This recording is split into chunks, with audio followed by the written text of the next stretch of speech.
There's an update on Wanna BMZ. We mentioned also, folks, if you're not listening to the Drive-Thru, I don't know why, because now I feel bad because it's like one of these wrestling programs where you don't understand the episodic nature of the show. But the shit comes too fast and too furious. We can't keep up with it. We're trying to do it in a timely fashion. So on the Drive-Thru this past week, we also mentioned an altercation on Twitter involving me and a guy who we call Wanna BMZ, because we don't want to we're giving a lot of people publicity. We'll talk about that in a second. But anyway, Wanna BMZ, if you go back and listen to the Drive-Thru, it's just a short piece, not the whole thing, just when we're talking about him, just to catch up, right? But after he had been slapped down, and after I had questioned whether he had ever had intimate relations with anyone other than the Four Sisters on Thumb Street, he actually had a Twitter account proclaiming itself to be his quote-unquote hot girlfriend answer me back that he had indeed engaged in copulation with her, her in quotation marks also. We have no proof that this is a person. I've not seen them. But at least 5 times that week is what they had done. And I mentioned on the Drive-Thru, I said, part of the reason why she may be a hot girlfriend is because if she was not wearing protection when she penetrated him, she could have got a fever from a possibly contracted sexually transmitted disease.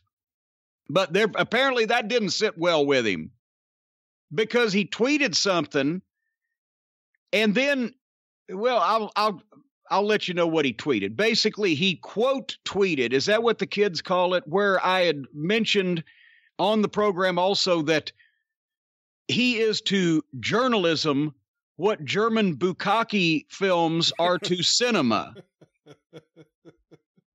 And he quoted that. He said, so-and-so is to journalism what German bukkake flicks are to cinema.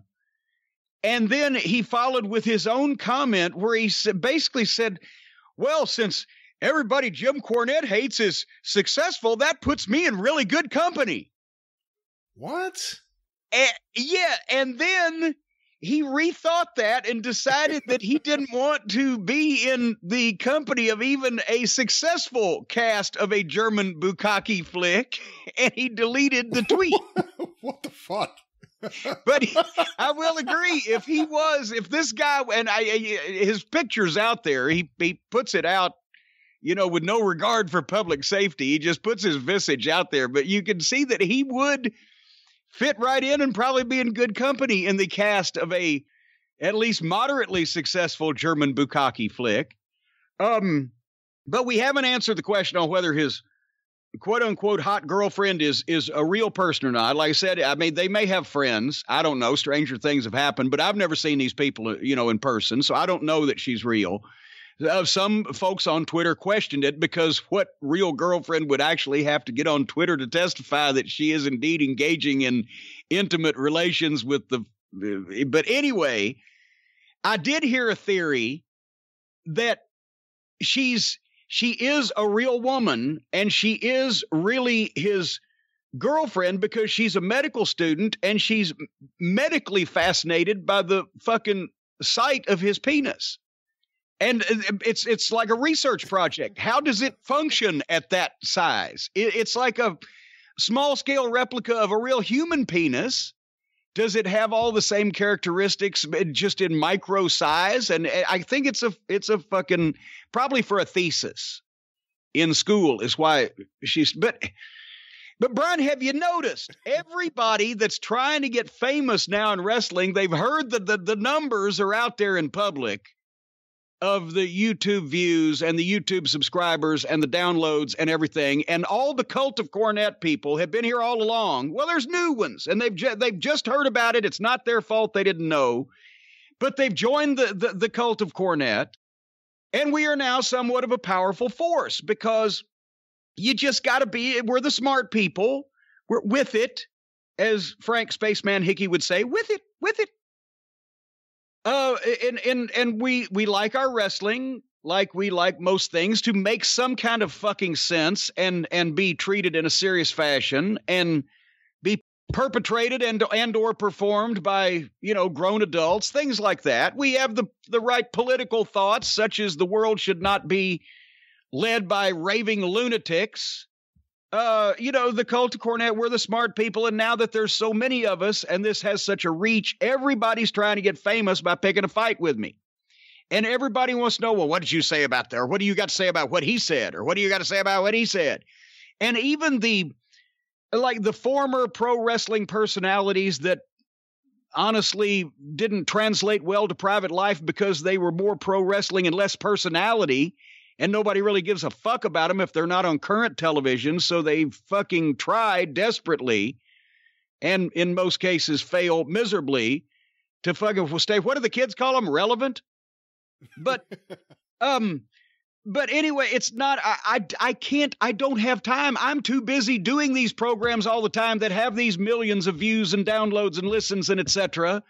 to study up on what every Tom's dick is hairy and every fucking has been and member of the Over the Hill gang has to say about me now that I'm the highest rated fucking wrestling related fucking entity in podcasting and YouTube-ness. And I'm the only one that's not full of bullshit.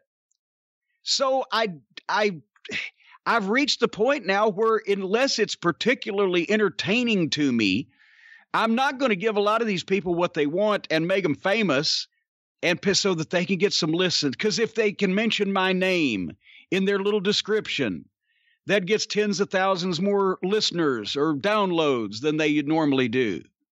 So if I respond to them, it's like the fucking so-called main event guys on AEW at this point going 20 minutes with these fucking indie jobbers.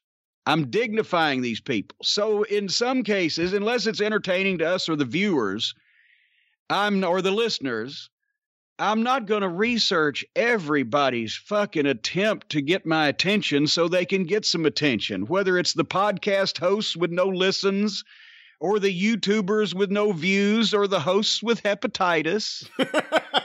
It doesn't, I don't have fucking time. So I apologize. I can't fit everybody in.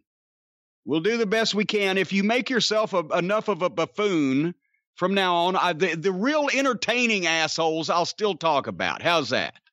I will say, without naming names, that there's one guy out there. I guess if I have to give him a nickname, I'll just say, I don't know, Slow Devon. And this guy... The nickname? This guy, well, I don't want to give his actual name. I don't want people to... Why don't you just call him the Cannibal? Well, that sounds silly. I wouldn't do that. Well, he sounds silly, so go ahead. But this guy, who may or may not... Eat paint chips. I don't know.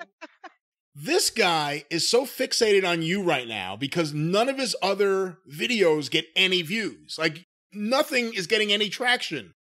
However, if he drops the name Jim Cornette in the title of the video, if he talks about Jim Cornette, which he obsessively does because he certainly wishes that he had some of this success, then he gets some attention. But it's really sad that no one's paying attention to any of his other things. I don't understand. Here's the thing. For all these people that are all upset because nobody's listening to them and nobody blah, blah, blah, blah, and they're trying everything and to be this shock stuff. Everybody thinks I'm a shock jock. Brett, and especially the people who have joined the Patreon and are now hearing the shows that we've done for even before you from the start. I have never done anything on purpose to shock anyone except given my goddamn opinion and been halfway entertaining when I do it. People ought to try that sometime. You ought to try having a goddamn personality that people want to listen to.